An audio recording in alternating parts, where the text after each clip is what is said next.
hadirin yang dirahmati oleh Allah Subhanahu wa taala, para hadirat yang dimuliakan oleh Allah Subhanahu wa taala.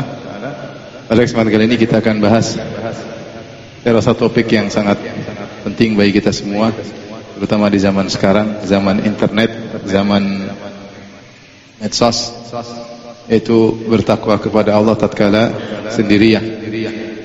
Yang secara umum Allah menyuruh kita untuk bertakwa. Ya ayyuhalladzina amanu taqullaha haqqa tuqatih. Wahai orang yang beriman, bertakwalah kepada Allah dengan sebenar-benar takwa. Dan terlalu banyak dalam Al-Quran, ittaqullah, ittaqullah, bertakwalah. Yang kita tahu hakikat takwa adalah melakukan ketaatan dan menjauhi larangan. Dan terlebih lagi, puncak takwa itu takwa tatkala bersendirian. Nabi SAW pernah berwasiat kepada seorang sahabat, ittaqillaha haitsuma kunt. Bertakwalah kepada Allah dimanapun engkau berada. Ya, haitsuma kunt maksudnya dimanapun dan kapanpun, tatkala di depan banyak orang maupun tatkala bersendirian. Dan kata takwa sendiri kalau secara bahasa maknanya adalah penghalang, ya. Dan dimaksudkan jika disebut takwa dengan albir, maka takwa itu lebih spesifik tentang meninggalkan maksiat, ya, tentang meninggalkan maksiat. Sebagaimana dikatakan oleh penyair, khallidz dzunuba saghiraha wa kabiraha dzaka tuqa wasna kamashin fawqa ardi syauqi yahdharu ma yara la tahqiranna saghiratan innal jibala minal asa. Tinggalkanlah dosa yang besar maupun yang kecil, itulah hakikat dari takwa. Jadilah engkau seperti orang yang berjalan di atas tanah yang penuh dengan duri, maka dia akan berjalan dengan waspada, duri besar, duri kecil. La tahqiranna saghiratan, dan janganlah engkau meremehkan dosa yang kecil, sungguhnya gunung tersusun dari batu-batu yang kecil. Seorang kalau dia waspada meninggalkan dosa-dosa, ya, dosa kecil dia waspada, maka dia akan selamat. Tapi kalau dia cuek, mudahkan dirinya melakukan dosa kecil, akhirnya dia mudah melakukan dosa besar. Ibarat seorang kalau berjalan melewati, seperti disebut oleh Ibnu Qayyim rahimahullahu taala, jika seorang melewati pecek, maka dia berusaha jalan pelan-pelan, diangkat sarungnya atau diangkat izarnya. Tapi ketika ternyata sarungnya, izarnya atau celananya kena pecek sedikit, akhirnya dia cuek, dia cuek. Kalau bahasa Jawa wes kadung, ya. Kadung, ya. Oleh karenanya, tapi kalau dia selalu berusaha, tatkala ada kotor sedikit dia bersihkan, maka dia akan mudah selamat. Jadi kita dituntut untuk meninggalkan dosa, ya. Dan itu adalah hakikat takwa, dosa besar maupun dosa kecil. Kita tidak meremehkan dosa apapun, baik besar maupun kecil, karena kita memandang siapa yang kita maksiati. Kita memandang kepada siapa yang merintahkan kita untuk bertakwa, yaitu Allah Subhanahu wa taala. Dan di zaman ini, seperti tadi saya sebutkan, ya, bertakwa tatkala sendirian semakin tertuntut, karena sarana untuk bermaksiat semakin banyak dengan bervariasi, dengan varian-variannya. Semua yang mau kita lihat, yang mau kita akses, bisa diakses. Berbeda dengan zaman dahulu. Zaman dahulu orang kalau bermaksiat, mau melihat yang haram, mau akses yang haram, tidak bisa, karena tidak ada akses dan sarana. Tapi zaman sekarang, seorang bisa melihat apa saja. Dan kita sudah lihat betapa banyak kerusakan timbul akibat hilangnya rasa takwa tatkala bersendirian. Banyak rumah tangga yang hancur, ya. Banyak penuntut ilmu yang terfitnah dengan fitnah wanita, gara-gara hilangnya takwa tatkala sendirian. Betapa banyak pemuda yang mengeluh dan kepada saya dalam bentuk tulisan, bahkan bertemu secara langsung, terjebak dengan syahwat, kemudian tertawan dengan syahwatnya sehingga dia tidak bisa, ya, meninggalkan kecanduan maksiat yang dia lakukan. Kenapa? Karena hilangnya takwa tatkala sendirian. Maka pembahasan ini penting bagi kita semua, agar kita ditolong oleh Allah Subhanahu wa taala untuk bisa bertakwa, bukan hanya tatkala di hadapan banyak orang, tetapi juga tatkala sedang bersendirian. Baik, Allah Subhanahu wa taala menyebutkan banyak dalil tentang keutamaan bertakwa kepada Allah, takut kepada Allah tatkala sendirian. Banyak ayat.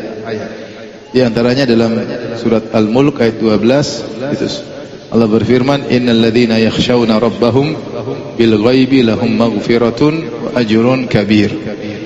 Sungguhnya orang-orang yang takut kepada Rabb mereka bil ghaib tatkala bersendirian, lahum maghfirah, bagi mereka ampunan, wa ajrun kabir, dan ganjaran yang besar. Kenapa ganjaran atau pahala dari bertakwa kepada Allah tatkala sendirian ternyata pahalanya besar? Karena ini bukti iman seorang yang benar. Kalau kita ingin tahu iman kita benar atau tidak, maka inilah ujiannya. Kata para ulama, jika terkumpul pada dirimu dua hal, ketahuilah bahwasanya kau sedang diuji. Pertama, tidak ada yang melihatmu. Yang kedua, akses untuk maksiat mudah. Akses untuk maksiat mudah. Jika telah terkumpul padamu dua perkara ini, ketahuilah kau sedang diuji, maka kau akan tahu kualitas imanmu ketika itu. Siapa yang lolos atau lulus dalam ujian ini, maka dia akan mendapatkan ampunan wa ajrun kabir, ganjaran yang besar. Ya. Kenapa? Berarti dia telah menghadirkan muraqabatullah. Dia merasa diawasi oleh Allah Subhanahu wa taala senantiasa. Terutama tatkala dia sendirian, dia tahu Allah sedang melihatnya, Allah sedang memandangnya, Allah sedang menilainya. Dan di antara nama-nama Allah adalah Ar-Raqib. Innallaha kana 'alaikum raqiba. Ar-Raqib artinya memandang sambil fokus mengawasi. Makanya diartikan dengan Maha mengawasi. Dia lebih spesifik daripada Al-Basir. Al-Basir Maha melihat. Ya, Ar-Raqib Maha mengawasi. Bahkan Allah menamakan dirinya dengan Al-Khabir. Ketika Allah berbicara tentang pandangan mata, Allah berfirman, "Kullil mu'minina yaghuddu min absarihim wa yahfazu furujahum, dzalika azka lahum, innallaha khabirun bima yasnaun." Katakanlah kepada orang yang beriman untuk menundukkan sebagian pandangan mereka dan menjaga kemaluan mereka. Dzalika azka lahum, itu lebih suci bagi mereka. Innallaha khabirun bima yasnaun, sungguhnya Allah Maha Khabir. Khabir itu mengetahui dengan detail, memandang dengan detail. Ya. Bima yasnaun, Allah memandang, mengetahui dengan detail. Jadi bukan sekedar ilmu, tapi dia mengilmui dengan detail, namanya khabir, yaitu benar-benar ahli, benar-benar pakar. Dia memandang dengan detail, mengetahui dengan detail apa yang kalian lakukan. Makanya dikatakan jika seorang berbicara dengan temannya, kemudian dia melirik ada wanita yang lewat, maka sebelum dia mengedipkan matanya, maka Allah sudah tahu dan Allah sudah catat, meskipun teman depannya tidak tahu apa yang dia lihat. Tapi Allah khabir. Allah khabir. Makanya Allah mengatakan, ya'lamu kha'inatal a'yun wa ma tukhfis sudur. Allah mengetahui pengkhianatan lirikan mata, dan Allah mengetahui isi hati manusia. Jangankan lirikan matamu, gerak-gerik matamu, sedangkan apa yang bergulir di hatimu, Allah pun tahu. Maka orang yang bisa bertakwa tatkala bersendirian, berarti akidahnya kuat. Dia meyakini Allah Maha melihat apa yang dia lakukan secara detail. Dia tahu, dia yakin bahwasanya Allah menilai setiap lirikan matanya. Kemudian dia, ya, keyakinannya tersebut membuat dia menghalangi dirinya dari berbuat kemaksiatan. Maka dia telah menghadirkan muraqabatullah, dan dia telah mencapai derajat ihsan. Anta budallaha ka'annaka tarahu, fa illam takun tarahu fa innahu yarak, yaitu dia beribadah kepada Allah dan dia merasa yakin bahwasanya Allah sedang melihatnya. Dan kita tahu derajat paling tinggi adalah derajat al-ihsan. Maka jika seorang bisa bertakwa kepada Allah tatkala sendirian, maka dia mendapat ganjaran yang besar. Allah mengatakan lahum maghfirah, diampuni oleh Allah Subhanahu wa taala dosa-dosanya, wa ajrun kabir, dan dia akan mendapatkan ganjaran yang besar. Dia mendapatkan double, dosanya diampuni, ditambahkan plus ganjaran yang besar. Ayat berikutnya dalam surat Qalf ayat 33, Allah berfirman juga tentang model manusia spesial yang bisa bertakwa kepada Allah ketika dalam kesendiriannya. Uzlifatil jannatu lil muttaqina ghaira ba'id. Kemudian surga pun ditekatkan. Uzlifat maksudnya didekatkan kepada orang-orang bertakwa dan tidak jauh. Dan ini diantara bentuk pemulihan Allah terhadap orang-orang yang beriman, di mana surga didekatkan kepada mereka agar mudah mereka masuk ke dalam surga tersebut. Hadza ma tu'aduna likulli awwabin hafiz. Inilah surga yang telah kalian dijanjikan kepada siapa? Likulli awwab, kepada orang yang senantiasa kembali kepada Allah, hafiz, yaitu yang menjaga perintah Allah dan menjauhi larangannya. Terus Allah jelaskan orang-orang tersebut yang awwab, hafiz, siapa? Man khasyiyar rahmana bil ghaibi, ya, wa jaa biqalbin munib, yaitu orang yang takut kepada Ar-Rahman tatkala sendirian. Maka mereka disebutkan secara spesifik akan didekatkan surga kepada mereka pada hari kiamat. Demikian juga di antaranya firman Allah Subhanahu wa taala surat Ar-Rahman, waliman khafa maqama rabbih jannatan. Dan bagi orang yang takut akan kedudukan Rabb-nya, dia akan mendapatkan 2 surga.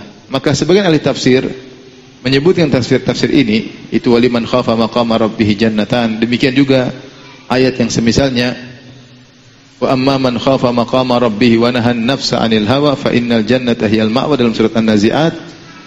Dan orang yang takut kepada kedudukan Rabb-nya dan menahan dirinya dari hawa nafsu, maka baginya surga. Ayat ini terkait dengan orang yang terbetik hatinya untuk bermaksiat. Syahwatnya mulai tergerak, kemudian dia ingat Allah Subhanahu wa taala. Dia ingin melakukan maksiat, tiba-tiba dia mengingat Allah Subhanahu wa taala, maka dia pun berhenti dari maksiat tersebut karena dia takut kepada Allah meskipun dalam kesendirian. Maka dia mendapatkan 2 surga. Baik. Ini semua dalil-dalil yang menunjukkan akan keistimewaan orang yang takut kepada Allah tatkala sendirian, bertakwa kepada Allah tatkala sendirian. Allah Subhanahu wa taala ya, memuji para sahabat dengan bagaimana mereka lulus dari ujian Allah ketika mereka sedang berihram. Jadi kita tahu di antara aturan ihram, kalau orang sedang berihram maka tidak boleh berburu, ya. Boleh mengambil saydul bahri, kalau ada ikan di laut boleh, tapi kalau saydul bar, yaitu buruan di darat, maka tidak boleh diburu. Itulah di antara larangan ihram. Tidak boleh berburu. Kalau ada kelinci misalnya atau ada hewan-hewan buruan, maka tidak boleh diburu meskipun mereka dalam kondisi lapar. Ternyata Allah menguji para sahabat. Allah sebutkan dalam surat Al-Maidah ayat 94. Allah mengatakan, ya ayyuhalladzina amanu la yabluwannakumullahu bisyai'in minas saydi tanaluhu aydikum wa rimahukum liya'lamallahu may yakhafuhu bil ghaib. Wahai orang yang beriman, sungguh benar-benar Allah akan menguji kalian dengan sedikit hewan buruan. Tanaluhu aydikum wa rimahukum, yang mudah kalian tangkap atau mudah kalian panah. Liya'lamallahu may yakhafuhu bil ghaib, agar Allah mengetahui mana di antara kalian yang takut kepada Allah tatkala bersendirian. Jadi Allah sengaja menguji hamba. Dan kala itu para sahabat diuji, mereka sedang berihram, mereka dalam kondisi lapar, tiba-tiba ada hewan lapar, tahu-tahu ada hewan buruan depan mata mereka. Kalau mereka tiba-tiba jinak hewan tersebut, mau ditangkap bisa, mau dipanah bisa. Mereka dalam kondisi apa? Lapar. Jadi ini ujian bagi mereka. Ternyata mereka takut kepada Allah meskipun tidak ada yang melihat mereka. Dan Allah sengaja menguji tersebut. Allah berkata, liya'lamallahu may yakhafuhu bil ghaib, agar Allah tahu mana di antara hambanya yang takut kepadanya tatkala bersendirian. Dari sini saya katakan tadi, sebenarnya Allah mengatakan, kalau sudah terkumpul pada dirimu 2 hal, tidak ada yang lihat. Pertama, tidak ada yang lihat. Yang kedua, akses untuk maksiat mudah, ketahuilah kau sedang diuji oleh Allah. Allah ingin tahu takwamu benar atau tidak. Allah ingin tahu bagaimana kualitas imanmu.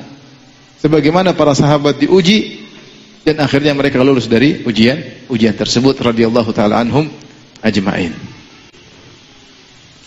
Ya. Saking begitu sulitnya ini takwa dalam kesendirian, ya.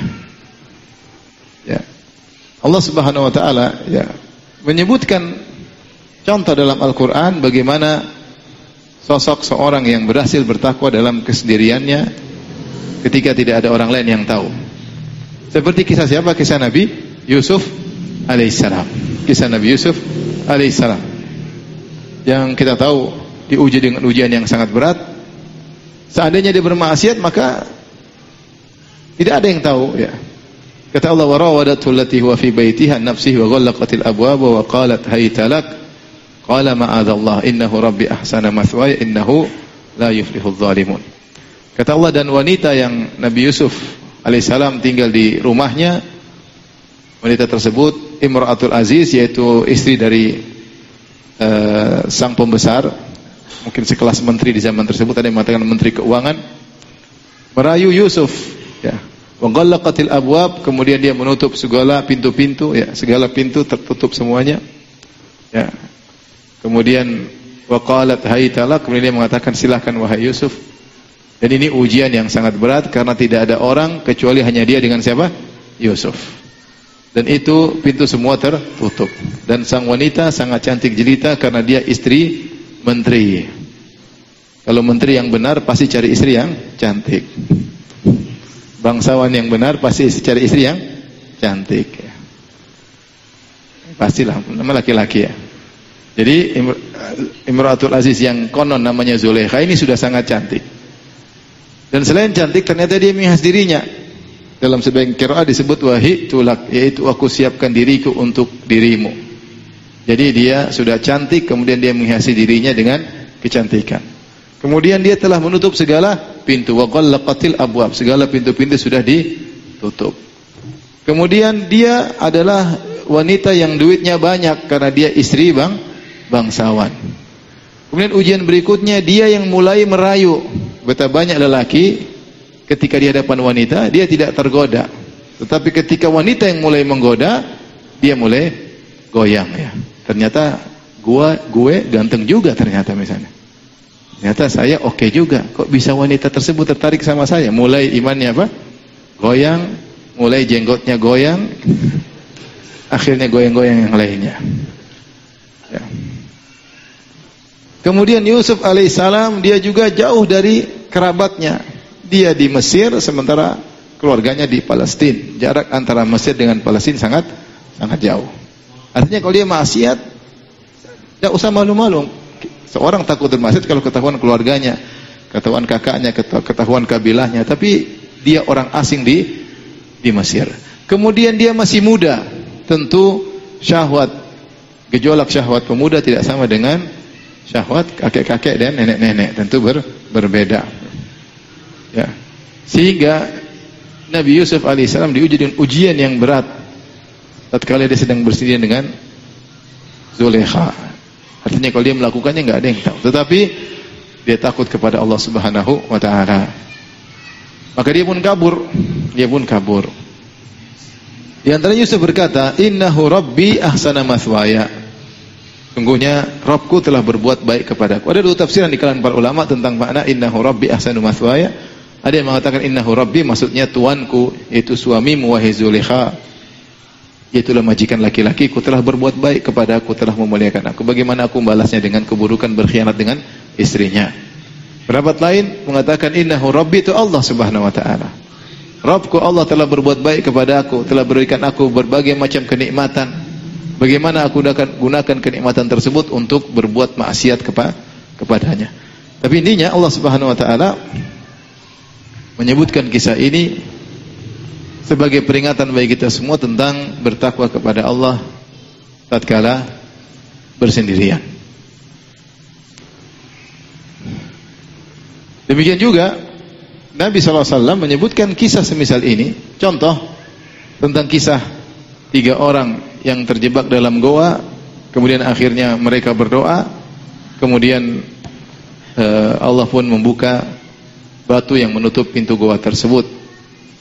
Di antara 3 orang tersebut, ya, yang satu adalah berbakti kepada kedua orang tuanya, yang kedua artinya meninggalkan zina karena takut kepada Allah, dan yang ketiga orang yang amanah. Ya. Lihat, orang kedua takwa kepada Allah. Dia menyebutkan tentang kisahnya. Dia bilang, ya Allah, ya, saya dulu punya sepupu ibnatu ammi, sepupu, putri dari pamanku yang sangat saya cintai. Kalau ada lelaki sangat cinta kepada seorang wanita, itulah cintaku kepadanya. Dan saya sudah berusaha merayunya, dia tidak mau. Jadi wanita pujaan dikejar-kejar oleh sang lelaki, tapi dia selalu enggan. Dan laki-laki kan begitu, kalau sudah ngejar-ngejar tidak mau, semakin penasaran. Iya atau tidak? Wallahu a'lam. Maka dia kejar-kejar, tidak mau. Sampai akhirnya Allah mentakdirkan wanita ini sedang mengalami kesulitan, sehingga akhirnya dia terpaksa butuh uang. Akhirnya dia mau melakukan hal yang nista. Dia datang kepada sang laki yang tergila-gila kepadanya. Dia butuh uang yang banyak, ya. Emas yang banyak. Saya lupa disebutkan apa, 100 dinar atau lebih daripada itu, ya. Ya, intinya setengah kilogram emas atau lebih daripada itu, ya. Akhirnya sang laki kumpulkan harta dengan syarat dia menyerahkan kehormatannya kepada sang laki. Wanita itu setuju. Akhirnya ketika dia kumpulkan uang, dia berikan kepada wanita, dan wanita tersebut sudah pasrah. Kemudian dia sudah siap untuk menggauli sang wanita. Dia sudah duduk di antara dua kaki sang wanita sebagaimana seorang suami yang duduk di hadapan istrinya. Tinggal berhubungan, tahu-tahu wanita tersebut berkata, "Ya Abdullah, ittaqillah wa la tafuddal khatam illa bihaqqihi." Wahai hamba Allah, wahai si fulan, bertakwalah kepada Allah. Janganlah engkau memecahkan kehormatan kecuali dengan haknya. Maka tiba-tiba dia kaget, dia tersentak, maka dia meninggalkan wanita tersebut karena takut kepada Allah Subhanahu wa taala. Saya bayangkan lelaki ini, ya, dalam kondisi yang sangat sulit. Kalau bukan karena iman yang Allah berikan kepadanya, dia nggak mungkin selamat. Kata orang lelaki itu, kalau sudah syahwatnya bergejolak, ya, maka 2/3 akalnya hilang. Itu kaidah lelaki. Kalau 2/3 syahwatnya sudah bergejolak, maka kalau aja syahwatnya sudah bergejolak 2/3 akalnya apa? Hilang, atau hilang seluruh akalnya, ya. Kalau perempuan sudah cemburu, baru akalnya apa? Hilang. Kalau sudah lihat barang mewah, akalnya juga hilang. Tapi kalau laki-laki sudah bergejolak syahwatnya, akalnya hilang. Laki-laki maupun perempuan, ya. Makanya, ya, Allah menggambarkan bagaimana akal bisa hilang ketika syahwat bergejolak, seperti Allah mengisahkan ketika para wanita Mesir melihat Nabi Yusuf alaihissalam. Allah berfirman, "Falamma ra'aynahu akbarnahu wa qatta'na aydiyahunna wa qulna hasya lillah." Tatkala mereka melihat Yusuf yang begitu tampan, maka mereka potong-potong tangan mereka. Ya. Mereka bilang ini bukan manusia, ini malaikat. Saking tampannya Nabi Yusuf dan sudah syahwat mereka bergejolak, mereka sampai motong tangan mereka sampai berdarah, mereka tidak sadar. Kenapa? Karena sudah syahwat bergejolak. Orang kalau sudah syahwat bergejolak, dia lupa diri. Yang penting syahwatnya tersalurkan. Bahkan kalau ada gempa bumi, dia tidak peduli. Itu gambarannya. Makanya orang kalau sudah syahwat bergejolak, dia tidak pikir istrinya, dia tidak pikir anaknya. Sama wanita juga gitu. Sudah dirayu oleh lelaki untuk melakukan perzinahan, dia tidak peduli dengan suaminya, dia tidak peduli dengan anak-anaknya. Yang penting syahwatnya tersalurkan. Nah, laki-laki ini, ya, makanya kalau seorang masih di awal syahwat, dia masih bisa selamat. Dia masih bisa mengontrol dirinya. Tapi kalau syahwatnya sudah bergejolak, 90% tidak selamat. Kecuali Allah kasih petunjuk. Kecuali kalau Allah kasih petunjuk. Lelaki ini, dia sudah syahwat bergejolak, sudah di depan wanita pujaannya. Ini bukan wanita sembarang. Ini wanita yang dia puja-puja selama ini sudah di tangannya. Dia tinggal melakukan, tiba-tiba wanita itu berkata, "Ittaqillah." Gak dari tadi juga ngomongnya sekarang. Ittaqillah. Bertakwalah kepada Allah. Subhanallah. Saya bayangkan itu laki-laki luar biasa. Ya. Kalau mungkin selain dia, iblis akan datang, tidak apa-apa, habis ini bertobat. Allah Maha Pengampun dan Maha Penyayang. Ya. Itu kan iblis begitu. Seperti ketika saudara-saudara Yusuf ingin membuang Yusuf, ya. Mereka berkata, "Wa takunu min ba'dihi qauman sholihin." Sudah, kita buang Yusuf dulu. Setelah ini kita jadi orang-orang soleh, begitu. Tuh, setan yang pernah datang kepada saudara-saudara Yusuf juga pernah datang sama kita. Kalau lagi bermaksiat, lakukan saja, habis ini bertobat. Sampai ketika sebagian ulama, kalau tidak salah Ibnu Qayyim menyebut tentang Nabi Adam ketika dirayu oleh iblis dengan rayuan yang luar biasa. Wa qasamahuma inni lakuma laminan nasihin. Iblis bersumpah, ya Adam, demi Allah, saya ini benar-benar ingin kebaikan bagimu ya Adam. Makanlah buah tersebut, maka kau akan kekal abadi. Maka Adam pun, padahal Allah sudah ingatkan, hati-hati iblis. Adapun Adam alaihissalam pun goyang, akhirnya dia makan. Sebagian ulama mengatakan bisa jadi iblis datang kepada Adam atau hatinya berkata, iblis membisikkan dalam hatinya, setelah ini kau bertobat. Setelah ini kau bertobat. Lihat lelaki tersebut, ketika diingatkan, maka dia bisa mengalahkan syahwatnya. Ketika disuruh bertakwa kepada Allah, padahal kalau dia melakukannya, maka tidak ada yang melihatnya. Rasulullah sebutkan contoh ini, ya, agar kita tahu kemuliaan bertakwa kepada Allah Subhanahu wa taala bersendirian. Akhirnya pintu goa mulai bergeser. Orang yang ketiga juga luar biasa. Orang yang ketiga luar biasa. Bertakwa kepada Allah tatkala sendirian. Di antara makna tatkala bertakwa tatkala sendirian itu Allah tentang juga sebenarnya mengatakan adalah mengenai bertakwa dalam masalah amalan hati. Itu kau melawan hasad karena kau tahu Allah mengetahui isi hatimu. Orang tidak ada yang tahu. Tapi kau takut kepada Allah karena hasad adalah dosa misalnya. Ya. Engkau takut riya. Orang tidak ada yang tahu kau riya karena ini masalah hati. Yang tahu hanya Allah, tapi kau lawan karena kau tahu Allah tidak suka dengan hal tersebut. Kau merasa dirimu sombong dan kau sadar, maka kau lawan.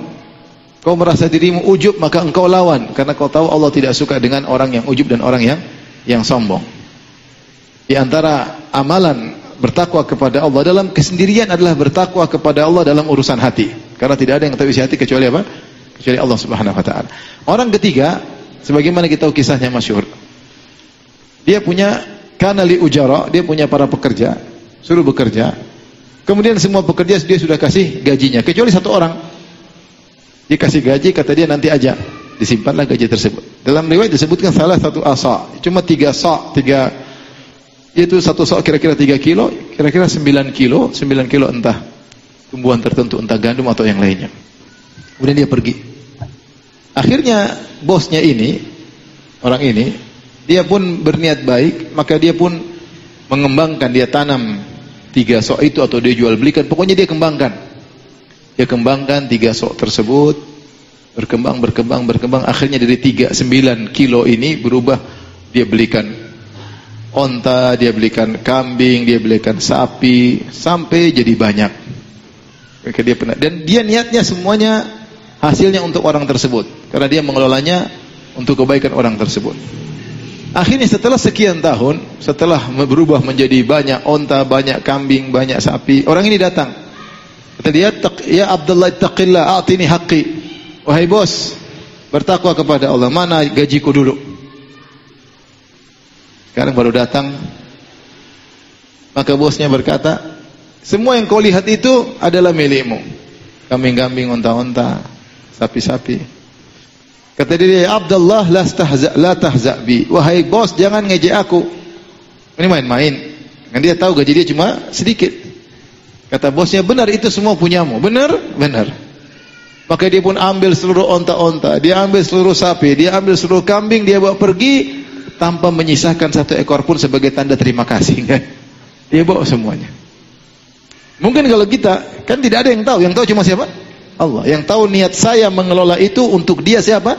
Allah. Saya tidak pernah bikin perjanjian di notaris, tidak pernah. Yang tahu tidak ada perangkonya, yang tahu cuma saya dengan Allah Subhanahu wa taala. Mungkin kalau orang tidak takut kepada Allah, saya cuma bercanda aja. Sini. Ini ambil beras nih 9 kilo. Cuma karena dia tahu Allah menilai isi hati, maka dia serahkan semuanya, dan orang tersebut tidak berterima kasih. Mengatakan, ya Allah, in kuntu fa'alta dzalik, in kuntu fa'alta dzalik. Ya, ibtiqa wajhik fafruj anna ma kunna fihi. Ya Allah, kalau aku melakukannya itu semua karena Engkau ya Allah ikhlas, bukakanlah pintu gua, artinya pintu gua terbuka. Ini contoh juga dia bertakwa kepada Allah tatkala bersendirian dalam menunaikan amanah. Dalam menunaikan apa? Amanah. Kalau yang pertama bertakwa kepada Allah tatkala sendirian dalam meninggalkan maksiat, yang ini bertakwa kepada Allah tatkala sendirian dalam menunaikan amanah, karena tidak ada yang tahu kecuali hanya dia dengan Allah Subhanahu wa taala. Ada kisah zaman sekarang juga yang saya pernah dengar cerita. Pertama, kisah seorang syekh saya dengar langsung, dia cerita. Ada seorang dai, ya, dia sebut namanya dan saya kenal dai tersebut, ya. Syekh terkenal, sering beri pengajian. Dia suatu hari sedang bersafar ke luar negeri, ke luar Arab Saudi. Kemudian singgah dia di suatu kamar di hotel. Tahu-tahu di malam hari datanglah seorang wanita mengetuk pintu. Dia kira petugas hotel, dia buka, ternyata wanita sedang berhias dengan penuh menggoda, dengan kecantikan luar biasa, dengan seksi luar biasa, merayu syekh tersebut. Akhirnya syekh tersebut segera tutup pintu, dia kunci, kemudian dia sholat, dia takut. Itu wanita ketuk pintu, syekh. Ini cerita ya, apa, ilustrasi aja intinya. Tengah malam, maka syekh tersebut kemudian, apalagi seorang jauh dari istri sendirian, tidak gampang kalau sendirian, tidak ada istri, tidak ada teman, tidak ada kawan. Ya, yang aja hanya Allah dan malaikat yang mengawasi. Maka syekh tersebut cerita dia pun sujud kepada Allah. Dia menangis. Dia bilang, ya Allah, selama ini saya berdakwah, apakah harus hancur malam ini semua yang sudah saya usahakan? Dia menangis, dia berdoa, dia menangis sampai panggilan tersebut tidak ada lagi. Selamat, alhamdulillah. Kemudian perjalanan selesai, dia pulang, turun di Jeddah. Begitu pulang turun dari Jeddah, ada telepon bunyi, diangkat. Ya, Syekh Fulan, iya, saya punya putri, ingin engkau nikahi putriku. Subhanallah. Ninggalkan kambing betina, dapat kembang indah, ya. Akhirnya Allah gantikan dengan yang lebih baik. Jadi dia menikah dengan wanita yang cantik juga, ya. Ini kisah, ya. Kisah yang lain terjadi di UIM. Allah alam akan kemudian, tapi bisa diceritain sama teman saya, ya, dari Libya. Cerita, kata Firanda, kok nggak ingat kisah apa? Yusuf Afrika. Gimana maksudnya Yusuf Afrika? Dia bilang satu hari, kan kita di kampus itu ada namanya Wihda 1, Wihda 2. Wihda 2 itu ada satu kamar, ada 4 kamar. Jadi masuk kamar, dalamnya ada 4 kamar disekat. Salah satunya situ ada orang Afrika sama orang Rusia. Mereka satu kamar. Ketika mereka akan pulang ke liburan biasa, masing-masing belikan oleh-oleh buat istrinya. Ini orang Rusia, dia beli jilbab, beli abaya. Kemudian dia coba di kamar.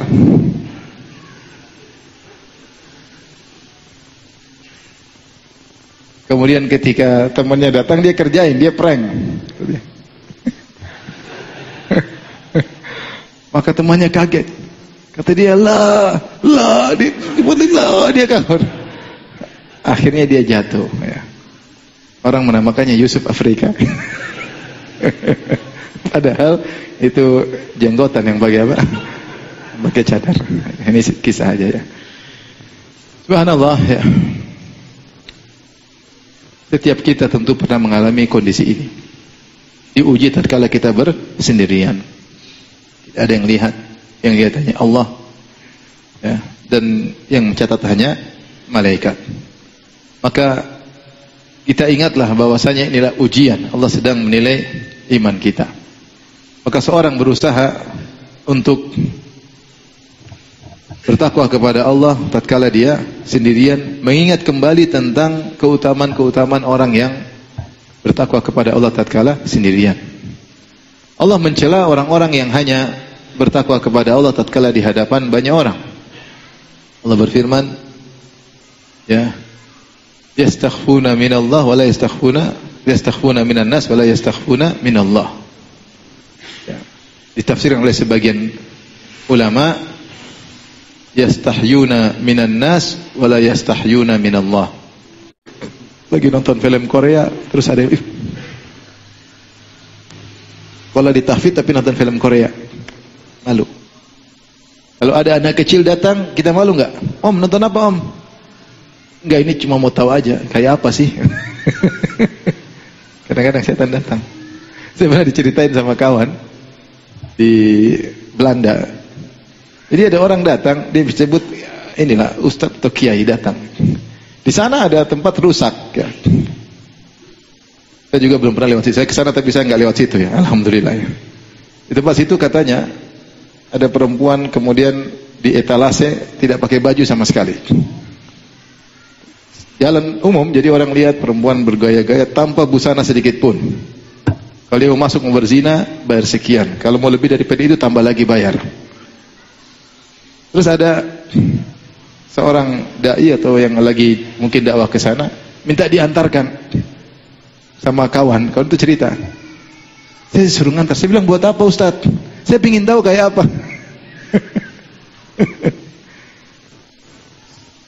Nggak perlu.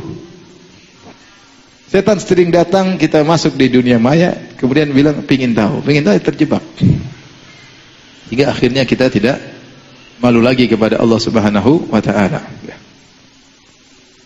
Oleh karenanya Nabi SAW menyebutkan dalam satu hadis Thauban ya, tentang orang-orang yang seperti ini. Rasulullah SAW mengatakan ya, tentang suatu kaum yang mereka datang pada hari kiamat ya, dengan membawa pahala ka'amthali jibali Tihamah. Mereka membawa pahala seperti gunung, seperti pegunungan Tihamah. Maka Allah menjadikan pahala tersebut seperti habaan manthura, hancur seluruhnya. Ya. Maka para sahabat bertanya siapakah mereka itu? Maka Rasulullah jelaskan, innahum qaumun idza khalau bimaharimillah intahakuha. Mereka adalah suatu kaum yang jika mereka sedang bersendirian dengan halal yang haram maka mereka langgar. Mereka langgar. Nah, di sini tentu ada pembicaraan di kalangan para ulama, apakah ini sifat orang munafik ataukah bisa diterapkan umum kepada orang beriman. Kalau ditinjau dari kias al-aksi, keterbalikan ya. Bukankah Allah mengatakan orang yang bertakwa dalam kesendirian, innalladzina yakhshawna rabbahum bil ghaibi, tadi apa? Lahum maghfirah wa ajrun kabir. Sungguhnya orang-orang yang bertakwa kepada Allah tatkala bersendirian tidak ada yang lihat, bagi mereka ampunan, itu mereka punya dosa-dosa gugur. Bahkan dapat bonus ajrun kabir. Maka kalau kita lihat kebalikannya, berarti yang tidak bertakwa kepada Allah ketika bersendirian, mereka punya pahala malah gugur. Kalau kita lihat keterbalikannya. Tapi ini hadis ini ada pembahasan. Sebagian ulama mendhaifkan, sebagian ulama menafsirkan maksudnya orang munafik. Tapi Rasulullah menjelaskan ada suatu kaum, innahum qaumun idza khalau bimaharimillah intahakuha. Mereka adalah kaum jika mereka di luar secara umum kelihatan bertakwa, tapi ketika bersendirian mereka melanggar larangan Allah. Maka orang-orang tersebut ketika hari kiamat membawa pahala yang banyak, semuanya apa? Semuanya gugur, dijadikan habaan manthura, jadikan seperti debu yang berterbangan oleh Allah Subhanahu wa taala karena mereka tidak lulus ujian, mereka tidak bertakwa kepada Allah tatkala sendirian. Baik. Ikhwan dan akhwat yang dirahmati Allah Subhanahu wa taala. Sekarang kembali kepada kita. Kita sudah mendengar banyak kerusakan ya, gara-gara tidak ada takwa tatkala bersendirian. Saya sudah pernah sampaikan juga. Saya punya kawan subhanallah, dia meninggal rahimahullah. Beliau di Madinah, saya ahsabuhu salihan, menurut saya dia orang soleh, orang baik. Dia cerita sama saya, dia bermimpi buruk tentang istrinya. Istrinya di Indonesia. Akhirnya cerai dengan teman saya. Sampai teman saya cerita di antara hal yang memilukan, ini 17 tahun ke atas, ini sudah besar-besar semua kan. Jadi sampai saya berhubungan dengan istri saya, Ustaz, istri saya sambil main Facebook. Yang penting kau selesaikan hasratmu. Sampai kayak gitu. Fitnah internet luar biasa. Ini satu kisah. Kisah yang lain, kemarin saya hajian, gue ada yang bertanya, saya lagi haji tahun lalu, Ustaz, ini ada kawan bertanya, kenapa dia pasang CCTV di rumahnya untuk ngawasi anak-anaknya, karena anaknya kayaknya ada masalah, saya lupa sakit atau ada masalah. Istrinya nggak tahu. Ternyata dia lagi buka CCTV, dia dapat istrinya sedang buka laptop atau buka apa, kemudian mulai buka baju di depan laptop tersebut, interaksi sama orang fitnah luar biasa. Fitnah luar biasa. Pembicaraan cinta bersemi.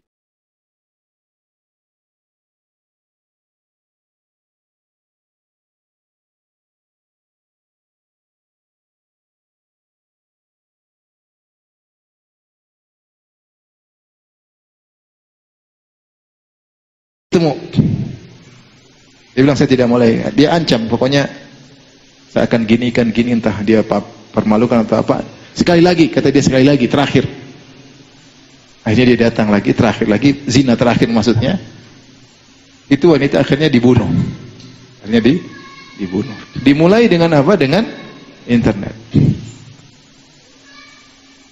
Di antara juga saya pernah dengar langsung ada seorang wanita nangis telepon saya. Suaminya mendedikah dengan suaminya kalau tidak salah 15 tahun dan udah punya anak banyak. Suaminya akhir-akhir ini main internet, bikin hubungan dengan ini, dengan ini. Ternyata suaminya akhirnya kejerumus dalam homoseksual. Apakah dia dulu pernah homo kemudian kambuh kembali? Selama ini normal aja kata dia, Ustaz. Intinya di ujung dia homoseksual. Itu sudah ngaji. Kita tidak bicara orang-orang awam, udah ngaji lama, udah kenal agama lama. Akhirnya di persidangan dan dia ngaku dia homo dan cerai, rumah tangga buyar. Semua ini gara-gara apa? Gara-gara lepas kontrol ketika bersendirian. Terus ini fitnah menimpa siapa saja, ya, tidak pandang bulu. Apakah orang awam, apakah penghafal Quran, apakah dai, apakah ustadz, namanya fitnah wanita, fitnah lawan jenis. Benar sabda Nabi sallallahu alaihi wasallam, "Ma taraktu ba'di fitnatan adarra 'ala rijal minan nisa." Aku tidak pernah meninggalkan fitnah yang lebih berbahaya bagi laki-laki seperti fitnah apa? Wanita. Lebih dari fitnah jabatan, lebih daripada fitnah popularitas, lebih daripada fitnah harta, lebih dari fitnah diagung-agungkan. Fitnah paling berat fitnah apa? Wanita. Cerita masih banyak sekali, namun saya nggak bisa ceritakan. Tapi saya tahu ini cerita, bahwasanya fitnah ini sangat luar biasa. Terus bagaimana kita selamat? Setiap kita punya HP. Ada yang nggak punya HP? Punya HP. Selama ada kuota, maka itu fitnah. Zaman dulu orang bilang kalau mau selamat jangan keluar rumah, udah di rumah aja. Selamat, karena fitnah semua di luar rumah. Zaman sekarang dalam rumah pun semua fitnah di tangan kita. Semua dunia dalam genggamanmu. Mau akses apa saja bisa. Waliyadzubillah. Orang yang tadinya ya hafal Quran hancur gara-gara sekali dia nonton, dikirim klip sama temannya, dia nonton, rusak semuanya yang dia sudah bina selama bertahun-tahun, rusak semuanya. Terus bagaimana cara keluar? Rumah tangga bisa rusak dan yang pertama saya katakan jalan keluar, berdoa kepada Allah Subhanahu wa taala. Di antara doa Nabi sallallahu alaihi wasallam, Allahumma inni as'aluka khasyataka fil ghaibi wasyahadah. Perbanyak doa tersebut. Ya Allah, aku mohon kepada Engkau takut kepadamu dalam kondisi sendirian atau di depan orang lain. Allahumma inni as'aluka khasyataka fil ghaibi wasyahadah. Ya Allah, aku mohon kepada Engkau untuk bertakwa kepadamu, takut kepadamu dalam kondisi bersendirian maupun ketika di hadapan banyak orang. Doa, ya muqallibal qulub tsabbit qalbi ala dinik. Ya muqallibal qulub tsabbit, ya wahai pembolak-balik hati manusia, tegarkanlah hatiku di atas agamamu. Berdoa terus, nangis kepada Allah Subhanahu wa taala. Yang kedua, yang jelas adalah tundukkan pandangan. Pertarungan kita dengan Fitnah internet hanya cuma pandangan pertama. Itu pertarungan musuh depan kita mudah. Ada musuh depan kita, bagaimana kita mengalahkannya? Cuma tinggal tundukkan pandangan, selesai. Karena ketika itu syahwat kita belum bergejolak, hasrat kita belum berkobar. Maka untuk tundukkan pandangan selesai, mudah, selesai. Kita lagi mau dengar kajian syekh, mau dengar kajian ustaz, tahu-tahu cewek kelihatan buah dadanya, kelihatan fitnah-fitnahnya. Mudah, tinggal balikan pandangan atau banting HP atau scroll ke atas, selesai. Scroll ke atas, selesai. Itu mudah. Kita masih di puncak keimanan. Tinggal selesai. Jadi pertarungan cuma pada pandangan pertama. Dan itu Rasulullah sudah bilang, isrif basarak, palingkan wajahmu. Lakal ula walaysat laka tsaniyah. Dimaafkan bagimu pandangan pertama dan bukan bagimu pandangan kedua. Jadi kalau kita lihat, kita tidak sengaja, kita tidak berdosa insyaallah. Karena kita niatnya untuk lihat kebaikan, tahu-tahu lewat depan kita tinggal palingkan, tinggal scroll, astagfirullah, selesai. Makanya pertarungan pada pandangan pertama, bukan pandangan kedua. Kalau pandangan kedua, ketiga, kita pasti kalah, dipastikan kalah. Pandangan pertama, dipastikan kita menang. Insyaallah menang. Tapi harus langsung balik pandangan. Makanya dikatakan, kullul hawadithi mabda'uha minan nazar, wa mu'dhamun nar min mustasghari syarar. Seluruh malapetaka dimulai dari pandangan pertama. Api yang besar dimulai dari percikan yang kecil. Pandangan pertama ini kalau kita biarkan, selesai. Kita ngelihat, kita melotot, kita melirik, syahwat sudah berkobar, kita sudah tidak bisa mengontrol diri karena kita sudah ditawan oleh syahwat kita. Di saat itulah kita gugur, pasti gugur. Pasti gugur siapapun dia. Tabiat manusia kalau sudah syahwat bergejolak, illa man rahimallah, kecuali dirahmati oleh Allah, dia pasti gugur siapapun dia. Dan fitnah ini tidak mengenal, saya katakan. Bukan berarti Anda hafal Quran Anda selamat. Bukan berarti Anda ustaz, bukan berarti Anda penceramah. Fitnah ini mengenai siapa saja. Sudah banyak bukti. Fitnah wanita menggilas banyak orang. Cerita ngeri-ngeri. Maka untuk selamat, pertarungan pada pandangan yang pertama. Kemudian di antara cara untuk selamat, tahukah Anda bahwasanya Zulaikha, konon namanya itu tuh riwayat lemah menamakan Imra'atul Aziz Zulaikha, tapi disebut pada tafsir di antaranya disebut namanya apa? Zulaikha, meskipun tidak ada hadis yang sahih. Taruhlah namanya Zulaikha, atau sebagaimana Allah sebutkan Imra'atul Aziz, istri sang bangsawan. Dia sudah merayu Yusuf berulang-ulang, bukan sekali aja. Dia berkata, "Walaqad rawattuhu an nafsihi fasta'sam." Sungguh aku telah merayunya, tapi dia bertahan diri. Tidak kasih celah sedikit pun. Cara kita selamat dari fitnah-fitnah seperti ini, jangan kasih celah sedikit pun.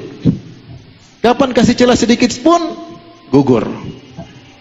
Contoh, antum lagi sendiri, tahu-tahu ada akhwat kirim foto. Ustaz, perkenalkan saya, saya mau konsultasi Ustaz. Antum terpesona, langsung hapus, langsung blokir. Jangan di save fotonya. Jangan kasih celah. Kapan kasih celah sedikit, setan masuk. Betapa banyak, benar. Hukum orang berbicara berdua dalam chatting, japri, itu bukan khalwat, bukan. Khalwat itu fisik. Tetapi ini juga menimbulkan fitnah. Maka para ulama banyak mengharamkan jika sampai berbicara berdua tanpa batas, tanpa ada perlunya. Ustaz, kaifa haluk? Siapa ini? Ana ukhti fulana, masyaallah. Tahu bahasa Arab, mulai. Setan masuk. Ya akhi, di antara cerita sedih yang saya pernah hadapi, ada orang umrah sama saya. Umurnya mungkin 55 atau 60-an. Benar ini, saya tidak 55-an mungkin. Dia umrah sama istrinya, dia duduk berdua sama saya, Ustaz, itu istri saya, Ustaz. Saya sedih, kenapa? Istri saya berzina, Ustaz. Kenapa berzina? Dia belajar bahasa Arab sama seorang ustaz. Belajar bahasa Arab nih. Kemudian mungkin ada tugas-tugas japri. Tahu-tahu berzina. Atau berzina. Mau saya apakan Ustaz? Dia bilang, dia minta maaf enggak? Udah Ustaz, dia udah nangis, sudah menyesal semua. Sudah, saya bilang maafin. Ini bukan cewek 30 tahun. udah 55 tahun. Tapi 55 tahun di hadapan 70 tahun tetap aja cantik. Laki-laki kalau sudah syahwat, mau 50, mau 60, mau 70, dia tidak peduli. Artinya bukan mengenai anak-anak muda aja. Luar biasa ini. Maka jangan buka celah. Jangan buka celah sama sekali. Yang buat kita terjerumus, kenapa? Karena kita kasih celah.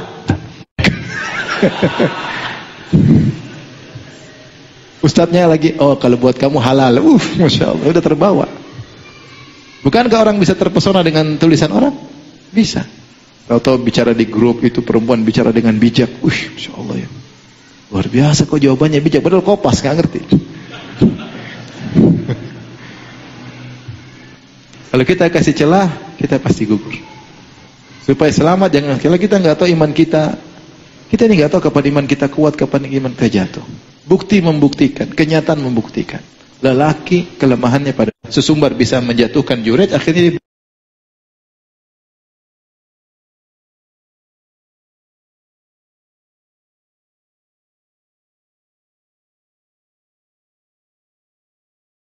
oleh karenanya jangan kasih celah, ikhwan. Jangan kasih celah. Saya tidak bisa menjamin diri saya. Saya ini siapa sih? Saya juga laki-laki dan saya normal, paham? Kalau cewek goda tidak tergoda, tidak normal namanya, paham? Alhamdulillah saya masih normal. Ya. Saya tetap saja takut dengan fitnah wanita. Meskipun qadarullah istri saya lebih dari satu, ya. Tetap aja saya pun masih khawatir. Makanya di antara usaha saya tidak punya nomor telepon perempuan. Perempuan kalau menghubungi saya nggak bisa kecuali lewat istri saya. Kecuali ada satu orang nenek-nenek tapi panitia pengajian, karena suami dia ada hubungan keluarga dengan kerabat dengan saya. Saya panggil juga tante, suaminya saya panggil om. Istri juga kenal. Karena kita nggak tahu kapan iman kita lemah.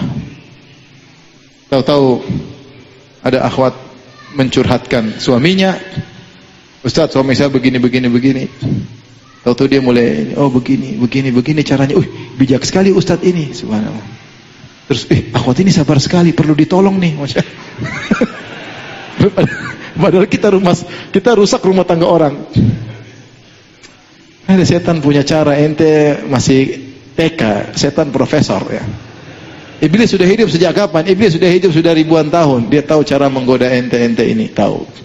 Dan kita semua target. Kata Iblis, la aghwiyannahum ajma'in. Saya akan sesatkan mereka semua. Kita semua target Iblis. Mau penghafal Quran, mau ustadz, mau dai, ya. Mau siapapun. Kalau kita buka celah, maka kita terkadang tidak mampu. Kita aja udah tutup celah, kita terkadang tergoda dan sering tergoda, apalagi kalau kita membuka celah. Baik. Cara berikutnya agar kita selamat, itu semua dengan izin Allah Subhanahu wa taala, adalah ingat-ingat tentang kebaikan Allah. Nikmat Allah yang berikan kepada kita. Sebagaimana tadi tafsir dari surat Yusuf alaihissalam. Ketika dirayu oleh Zulaikha, dia berkata, "Innahu Rabbi ahsana mathwaya." Sungguhnya Rabbku telah berbuat baik kepadaku. Ingat, Allah berfirman, "Alam naj'al lahu 'ainain." Sungguh bukankah aku telah menjadikan bagi dia dua mata? Itu nikmat. Dua mata ini untuk bertakwa kepada Allah. Bukan kita gunakan untuk membangkang kepada Allah. Inna sam'a wal basara wal fuada kullu ulaika kana anhu mas'ula. Sungguhnya pendengaran, penglihatan dan hati, maka semua akan ditanya oleh Allah Subhanahu wa ta'ala. Maka kalau kita sedang tergoda, ingat segera nikmat Allah. Ya Allah, berapa banyak nikmat Allah berikan kepada kita. Nikmat mata, nikmat istri. Masih banyak orang tidak punya istri, masih banyak orang tidak punya rumah, ya, masih banyak orang hidup susah. Saya diberi kenikmatan, diberi kemewahan, diberikan kuota. Ada kuota ternyata buat apa? Maksiat. Ingat nikmat-nikmat tersebut. Kata Yusuf, "Innahu Rabbi ahsana mathwaya." Rabbku sudah buat baik sama aku, kenapa saya bermaksiat? Di antara hal ya yang Allah sebutkan Dalam Al-Quran, saya carikan ayatnya.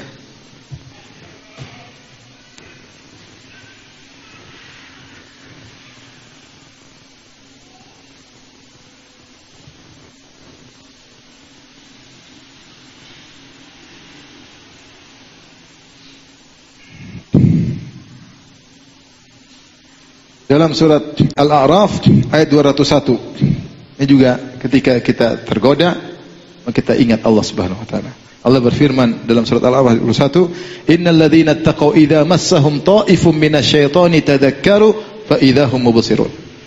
Sungguhnya orang bertakwa, innal ladzina taqaw idza massahum ta'ifum minasyaitan, yaitu dia merasa ada godaan, ada setan yang berkeliling membisikkan, menggerakkan hasratnya. Ayo lihat, ayo nonton, ayo telepon, ayo dengar. Coba kenang masa lalu, dulu lagu itu enak, dulu lagu itu indah. Coba lihat foto pacarmu dulu, bagaimana kondisinya sekarang. Ini mulai setan mulai berkeliling. Setan 1, setan 2, setan 3. Bisik sana, bisik sini. Dan seorang bertakwa dia sadar, saya sedang tergoda nih. Tergoda. Syahwat mulai bergejolak. Innal ladzina taqaw idza massahum ta'ifum minasyaitan tadzakkaru, jika dia merasa sedang diwaswasi oleh syaitan, maka dia pun ingat kepada Allah, ingat hari kiamat. Ingat bisa jadi dia meninggal ketika dia sedang bermaksiat. Ingat jangan sampai ini adalah su'ul khatimah. Ingat jangan sampai inilah awal dari penyimpangan dia dan seterusnya. Ingat kematian, ya. Fa idahum mubsirun, maka mereka pun melihat dan sadar, intinya mereka pun sadar ketika ingat Allah Subhanahu wa taala. Jadi selain ingat nikmat-nikmat yang Allah berikan kepada kita, dan terlalu banyak Allah berikan nikmat kepada kita, ingat juga tentang keagungan Allah Subhanahu wa taala. Tadi yang Allah sebutkan, waliman khafa maqama rabbih jannata, dan bagi orang yang takut dengan keagungan Allah, bagi mereka dapat 2 surga. Di antara tafsiran para salaf, seorang ingin bermaksiat kemudian dia ingat keagungan Allah Subhanahu wa taala. Di antara orang yang Allah akan naungi pada hari kiamat kelak, rajulun dzakarallaha khalian fafadat aina, seorang yang tatkala sendirian dia ingat Allah maka dia pun menangis. Ingat, ya Allah, kenapa saya seperti ini? Nangis, minta kepada Allah Subhanahu wa taala agar tidak melanjutkan syahwat yang sedang berkobar tersebut. Rasulullah bersabda, ainani la tamassumahuman nar, 2 mata yang tidak akan disentuh oleh api neraka. Ainun batat tahrusu fi sabilillah, mata yang berjaga tidak tidur karena menjaga daerah perbatasan. Wa ainun bakat min khasyatillah, dan mata yang menangis karena takut kepada Allah Subhanahu wa taala. Ini mata kita gunakan untuk maksiat. Baik, agar kita terhindar dari ini semua, berikutnya kita juga ingat, kalau seorang sudah terjebak, ini yang keberapa ini? Orang kalau sudah terjebak dengan syahwat mata, dan mata adalah salah satu sarana zina, dan tidak ada yang bisa terhindar apalagi zaman ini. Semua kita pasti pernah kena, karena siapa yang berinteraksi dengan medsos dia pasti pernah melihat haram. Mau TikTok, mau Facebook, mau YouTube, mau apa lagi, Instagram, semuanya pasti ada perempuan terbuka auratnya, tampil dengan begitu seksinya, dengan indahnya, pasti di semuanya ada. Dan Rasulullah telah mengabarkan akan hal ini. Kata Rasulullah sallam, ya, kataballahu li bani Adam hadzahu minaz zina, mudriku dzalika la mahalah. Allah telah mencatat bagi anak Adam dia pasti kecipratan zina. Tidak mungkin dia menghindar. Ainani tazniyan, 2 mata berzina, wa zinahuma nazar, dan zina mata adalah dengan memandang. Itu memandang hal-hal yang menimbulkan apa? Syahwat. Wal udhunani tazniyan wa zinahuma al-istima', dan 2 telinga berzina. Zinanya mendengar lagu-lagu cinta, lagu-lagu bikin syahwat bergejolak. Kau yang di sana, aku yang di sini, rindu kepadamu, rindu macam-macam lah. Tentang keelokan, tentang macam-macam, bikin syahwat. Musik aja dengar bisa timbul apa? Syahwat. Tangan berzina dengan meraba-raba, menyentuh. Kaki berzina menuju tempat zina. Kemudian kata Nabi, wal farju yusaddiqu dzalik aw yukadzibu, dan penentuannya pada kemaluannya. Kalau dia lanjutkan jadi zina beneran, bukan cuma sarana. Kalau dia menghindar maka sarana tersebut gagal menjerumus dalam zina. Tapi kata Nabi, tidak ada yang selamat dari zina mata. Oleh karenanya kita ingat kalau seorang terjerumus dalam zina mata, dia melihat hal yang haram, maka betapa banyak penderitaan yang dia rasakan. Pertama, dia menghabiskan waktu banyak untuk maksiat. Karena orang kalau sudah zina mata biasanya kecanduan. Dia bukan nonton sekali, bukan nonton 2 kali, dia nonton sampai setiap hari mungkin setengah jam, 1 jam. Terkadang itu berlanjut sampai puluhan tahun. Terkadang dia sudah menikah masih terus berlanjut. Zina mata yang tiada henti-hentinya. Bayangkan setiap hari dia bermaksiat setengah jam khusus untuk zina mata. Bagaimana kalau 1 hari 1 jam? Bagaimana kalau 1 hari 2 jam? Bagaimana kalau 1 tahun 2 jam kali 365 700 jam dia bermaksiat setiap hari, setiap tahun. Dibuka catatan amal, isinya zina mata semua. Waliyadzubillah. Sementara temannya tiap hari baca Quran, mandang Al-Quran. Sementara temannya ya, yang lain memandang buku tafsir, memandang syekh ceramah, memandang ustaz ceramah, sementara dia memandang film Korea, film India, film Hollywood, film Bollywood. Seri 1, seri 2, seri 3, seri 4. Melihat klip-klip film terbaru, kemudian dia nonton lagi, dikirim klip sama orang, dia nonton lagi. Berapa jam dia buang, terakumulasi, ketika dia meninggal dibuka semuanya. Maka dia rugi dan rugi dan rugi. Yang pertama. Jadi dia akan dihisap semuanya. Yang kedua, Allah akan mencabut kebahagiaan dari dirinya. Orang yang sudah menikah kemudian suka mengumbar pandangan melihat wanita-wanita yang bukan istrinya, maka akhirnya kebahagiaan dicabut dari dirinya. Dia melihat istrinya tidak manis lagi, padahal aslinya istrinya manis. Aslinya cuma gara-gara dia sering lihat wanita yang lebih manis, akhirnya istrinya jadi kecut, jadi hambar. Dan itu sudah konsekuensi maksiat. Akhirnya tidak hasrat lagi lihat apa?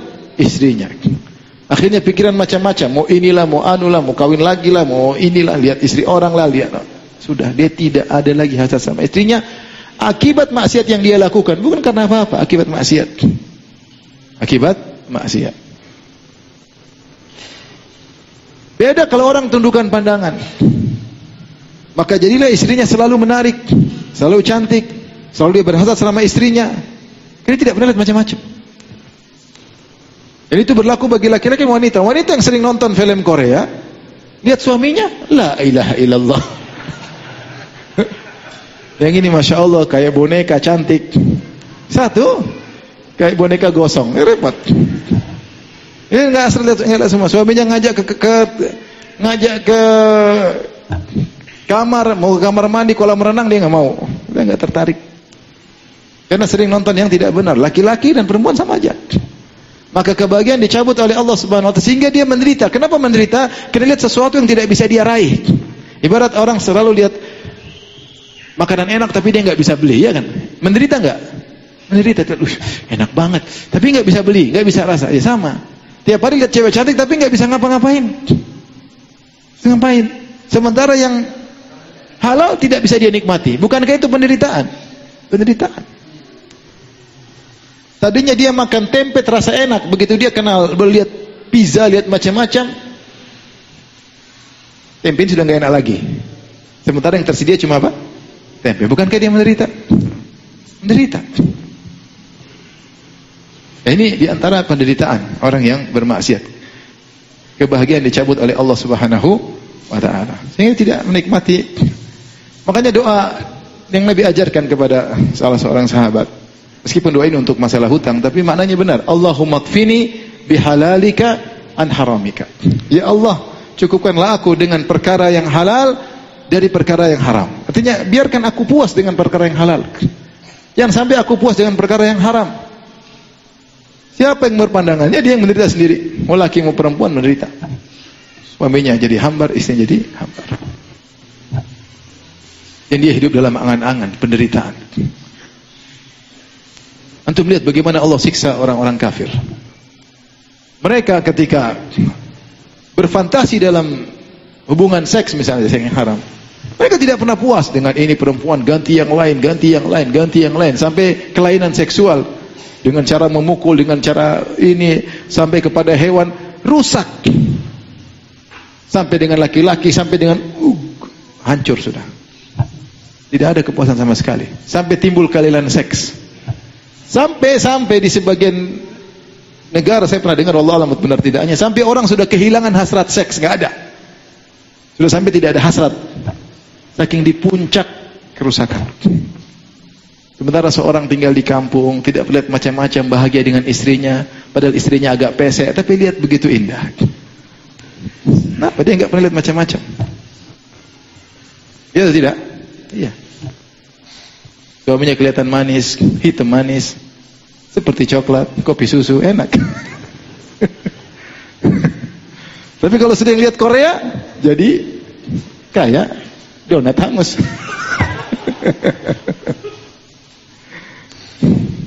Tapi di antara keburukan, ini saya pernah dengar dari Syekh Abdul Razak cerita, ada seorang pemuda datang kepada dia. Zaman dulu, bertahun-tahun lalu dia suka nonton macam-macam. Kemudian dia bertobat setelah bertahun-tahun, ternyata dampak dari maksiat tersebut tidak hilang dengan mudah. Dia bilang, wahai Syekh, saya sujud, ketika saya sedang sujud, tiba-tiba setan menggambarkan file lama dibuka lagi tentang film yang tidak-tidak. Sementara saya dalam kondisi apa? Sujud. Ini antara hal yang mungkin dilupakan oleh seorang. Terkadang seorang bermaksiat, file tersebut tidak mudah apa? Hilang.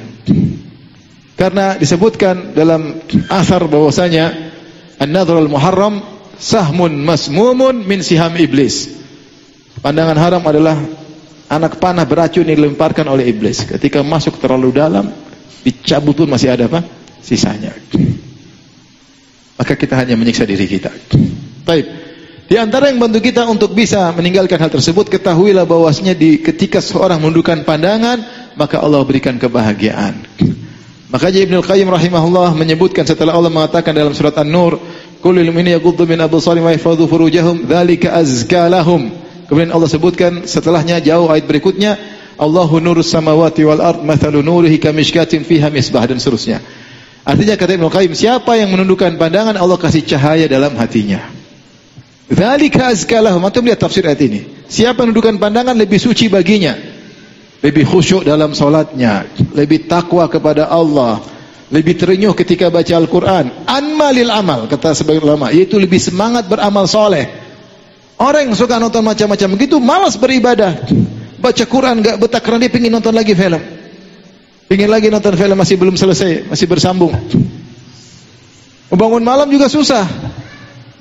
Dia malas beribadah. Kenapa? Dia rupanya dalam hatinya itu terlalu banyak maksiat, terlalu banyak noda hitam. Setiap pandangan haram yang kita lihat noda hitam. Sehingga dia menderita di dunia. Tapi kalau dia meninggalkan itu semua, man taraka syai'an lillah awadahullahu khairan min. Siapa yang tinggalkan sesuatu karena Allah, maka Allah akan ganti yang lebih baik. Lihat istrinya, dia lebih berhasrat, dia lebih senang ngobrol sama istrinya, dia lihat istrinya kelihatan cantik.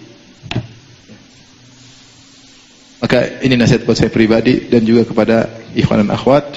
Ini fitnah menimpa siapa saja, bertakwa kepada Allah tatkala sendirian. Jangan kepo, kalau tidak bisa bersendiri, jangan bersendirian.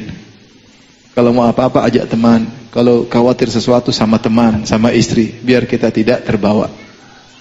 Karena kalau tidak jaga